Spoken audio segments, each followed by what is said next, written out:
இங்கே அந்த மாதிரி ஒரு சம்பவம் மதத்தை பார்த்து சுட்டதாலாம் தெரியல. இந்திய ஒன்றிய அரசுக்கு எதிரான ஒரு தாக்குதல் நடத்தி கவனத்தை ஈர்த்திருக்கிறாங்க. இப்படி நீங்கள் பொதுமக்களை அனுப்புனீங்கன்னா நாங்கள் இந்த மாதிரி தான் தொடர்ந்து பண்ணுவோம் அப்படின்னு பொதுமக்களுக்கு எச்சரிக்கை விடுறாங்க. இங்கே சுற்றுலா பயணிகள் வரக்கூடாது, இந்திய ஒன்றிய அரசு நீங்கள் யாரும் நம்ப வேண்டாம், இதுதான் மெசேஜ். பயங்கரவாதிகளுடைய செய்தி இதுதான். அதாவது ஆடை விலக்கு சுண்ணத்து செஞ்சிருக்கானா இல்லையான்னு கூட பார்த்து கொலை செய்கின்ற அளவிற்கு மத வெறி கொண்ட ஒரு சம்பவமானது நடந்திருக்கு.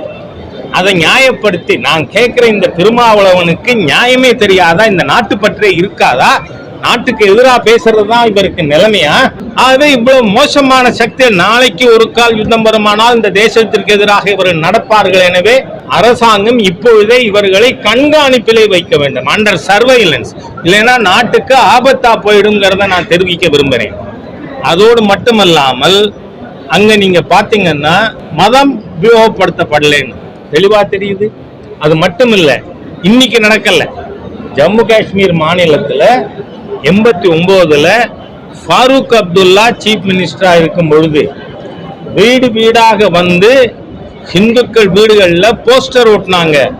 ஒண்ணு மதம் மாறு, இல்ல ஓடிப்போ, இல்லை என்றால் கொல்லப்படுவாயின்னு. ஆகவே அங்கு காஷ்மீரியத்தை பத்தி பேசுறாங்களாம். இங்க இருக்கின்ற தேச விரோத தீய சக்திகள் மண்ணுரிமை போராளிகள்னு சொல்றவன் இருக்கான். இங்க இருக்க தேச துரோகி. அவன் உண்டு உறங்குவது இந்த தேசத்துல, ஆனா தொண்டும் தொழுகையும் வெளியில. தேச துரோகிகள்.